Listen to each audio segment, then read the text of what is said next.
Ça, j'en prends tous les jours depuis 10 ans. Et je suis le premier pourtant à te dire que les brûleurs de graisse, c'est du vent, que les boosters de testostérone, c'est que du marketing, et qu'en fait, la plupart des compléments, ils servent pas à grand chose. Alors, pourquoi celui-là? Et surtout, pourquoi tout ce qu'on te raconte dessus en ce moment, c'est pas très vrai en fait. Alors, laisse-moi te débunker le vrai du faux sur cette fameuse poudre. Salut, c'est Sandro.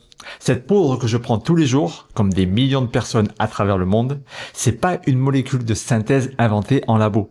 C'est un truc que ton corps fabrique déjà, et qu'on trouve dans la viande et le poisson. Ce que tu vois là, c'est juste la même molécule reproduite, pas un produit chimique exotique. Son nom, créatine. Son rôle, stocker de l'énergie rapide dans tes muscles. Quand tu forces, tes muscles vident leur batterie en quelques secondes. La créatine, c'est le chargeur rapide, tu vois. Elle recharge presque instantanément. Le nom scientifique de cette batterie, c'est l'ATP. Mais retiens juste l'image du chargeur. C'est pour ça qu'elle agit sur la force, l'explosivité et surtout la récupération entre les efforts. C'est là où je la sens le plus. Et le problème, c'est la quantité. Pour avoir les 5 grammes par alimentation, il te faut à peu près 1 kg de viande par jour. À part quelques gros carnivores, personne tient ça sur la durée.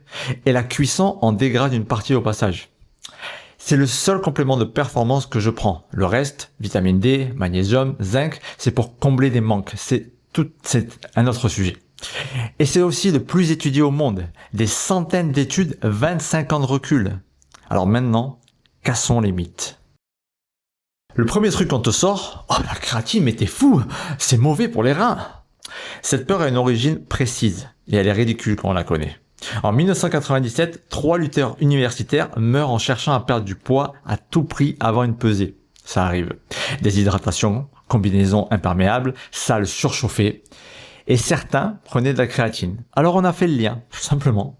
Sauf qu'après enquête, elle a été mise hors de cause. Ce qui les a tués, c'est la déshydratation volontaire, pas le complément. En 1998, encore, un seul cas, un homme déjà gravement malade des reins, déjà sous un médicament toxique pour ses mêmes reins, commence la créatine. Et ses reins se dégradent.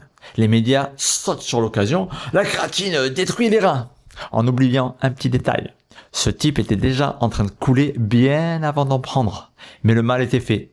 Et nous voilà partis pour 30 ans de peur infondée. Voici ce que dit la recherche. 25 ans d'essais cliniques. Aucun effet indésirable chez l'adulte sain aux doses recommandées. Une étude a suivi des gens à presque 10 grammes par jour pendant 4 ans, avec 65 variables de santé mesurées, toutes dans les normes. Une supplémentation jusqu'à 5 ans n'a pas altéré la fonction rénale chez des athlètes. Mais voilà le détail qui explique tout, en tout cas beaucoup de choses. Il faut que tu le saches, la créatine augmente légèrement la créatinine dans ton sang. Et la créatinine, c'est justement le marqueur qu'on utilise pour évaluer tes reins. Donc, si tu fais une prise de sang, ton médecin peut voir un chiffre un peu haut et s'inquiéter. Dis-lui que tu prends de la créatine. C'est le marqueur qui monte, pas ton rein qui souffre. Maintenant, si tu as déjà une maladie rénale, du diabète, de l'hypertension, parle-en à ton médecin. Les études portent sur des gens en bonne santé. Le deuxième, la créatine fait perdre les cheveux. Ouais, je sais, je perds les miens, c'est pas un secret, sauf que j'en prends depuis 10 ans. Alors, si c'était la créatine le coupable, je serais chauve depuis longtemps. Puis ça a commencé bien avant, malheureusement. Si tu cherches un coupable, regarde mes parents, pas mon pot de créatine. Bon alors, d'où vient ce mythe? En 2009, une étude sur 20 hommes, oui, 20, pas 1000, même pas 500, 20. Ils trouvent une hausse de DHT, une hormone liée à la calvitie. Sauf qu'ils n'ont jamais mesuré les cheveux. Ils ont mesuré une hormone sur 20 gars. Et conclut par déduction, voilà, c'est mauvais. Et cette hausse de DHT, personne ne l'a jamais reproduite depuis. Une méta-analyse de 12 études n'a trouvé aucun effet réel sur cette hormone. 15 ans de peur bâtis sur une mesure indirecte sur 20 personnes, jamais confirmée. En avril 2025, une équipe a enfin fait l'étude qu'il manquait. Essai randomisé contrôlé, 12 semaines, 5 grammes par jour contre placebo. Et cette fois, ils ont mesuré directement le follicule pileux. Densité, épaisseur, nombre. Résultat, aucune différence. Ni sur les hormones, ni sur les cheveux. Le troisième, celui-là m'agace énormément. La créatine, mais la créatine, c'est un stéroïde. Non. Et c'est même absurde de penser ça. Pense-y 2 secondes. Un stéroïde, c'est une substance de synthèse qui vient dérégler ta chimie hormonale pour forcer des résultats artificiels. La créatine, elle ne touche aucune hormone. Elle recharge ton énergie, le fameux chargeur de batterie. C'est tout. Zéro effet hormonal. Et je te rappelle d'où elle vient. D'un steak ou d'un filet de poisson. Mettre dans le même sac un truc qu'on trouve dans la viande et des hormones de synthèse trafiquées en labo, c'est comme comparer un café à de la cocaïne parce que les deux te réveillent. D'ailleurs, la preuve, la créatine n'est interdite par personne. Personne, ni l'Agence mondiale d'antidopage, ni le comité olympique, les athlètes olympiques en prennent au grand jour. Parce que c'est légal, que c'est juste de la nutrition. Alors oui, ça aide ta performance, je vais pas te mentir, c'est même fait pour ça. Mais pas en jouant avec tes hormones, en rechargeant ton muscle. La différence, c'est énorme. Maintenant, les vrais effets. Et là, je vais être précis, parce que c'est là qu'on te ment le plus en ce moment.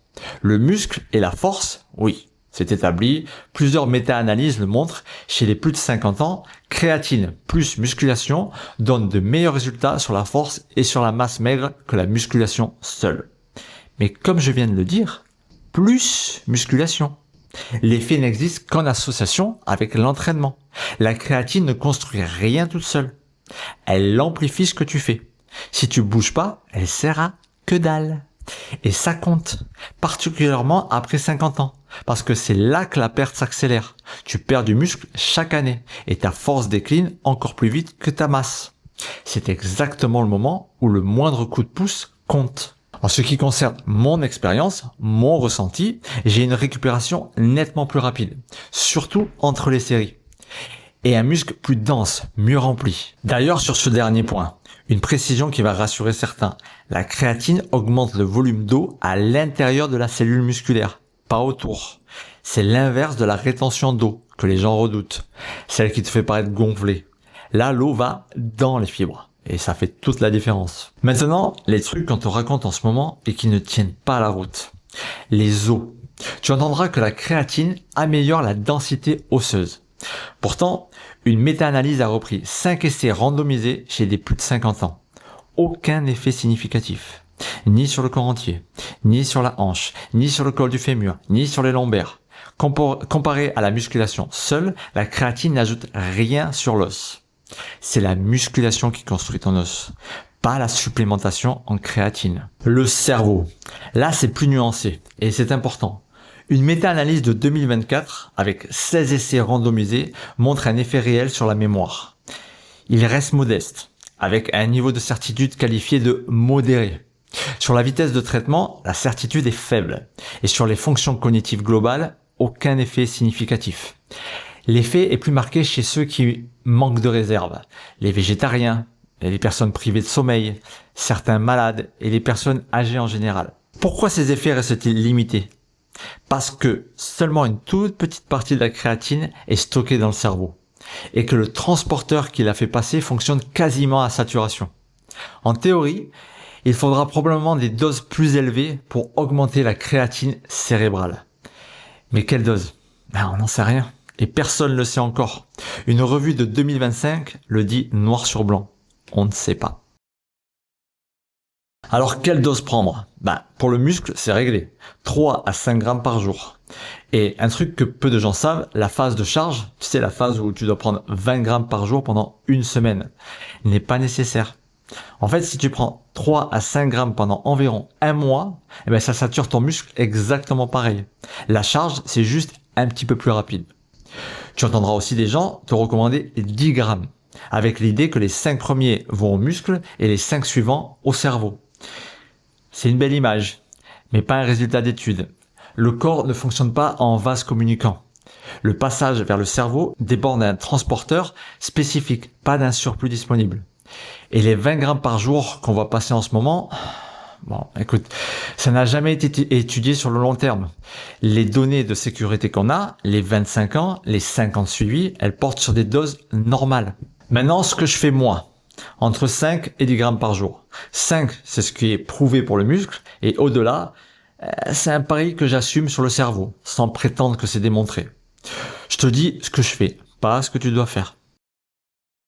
Elle existe en dizaines, voire centaines de formes différentes, et on peut vite être perdu. Alors, pour faire simple et efficace, prends de la monohydrate. C'est la forme la plus étudiée, la moins chère, et celle qu'on trouve naturellement dans la viande. Dernier conseil, et je touche rien en te le disant. Si tu veux pas te prendre la tête sur la qualité, cherche le logo Créapure sur le pot. C'est une créatine allemande dont la pureté et l'origine sont contrôlées et tracées.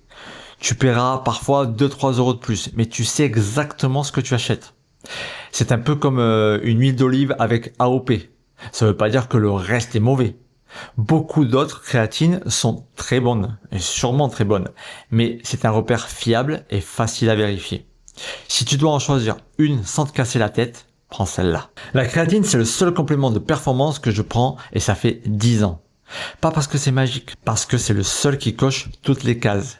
Des centaines d'études, un mécanisme clair, un coût dérisoire et un profil de sécurité inattaquable aux doses normales. Mais elle ne remplace rien. Elle l'amplifie. Si tu ne t'entraînes pas, tu peux en prendre tous les jours, il ne se passera rien. Que dalle, que chi. Et méfie-toi de la vague actuelle. Hein. Quand on voit quelqu'un qui te pousse à prendre 20 grammes par jour en te montrant son propre produit, pose-toi la question. Est-ce qu'il te parle pour ta santé ou pour te vendre un peu plus de poudre? Voilà, tu sais maintenant ce qui est vrai, ce qui est faux et ce qu'on te survend en ce moment sur la créatine. Si cette vidéo t'a servi, dis-moi en commentaire si t'en prends déjà, depuis combien de temps et si tu sens les effets. Ça m'intéresse vraiment et ça aide d'autres personnes de ton âge à se faire une idée honnête.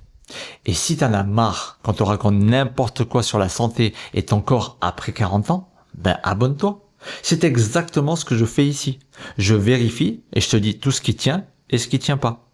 Allez maintenant, bouge-toi!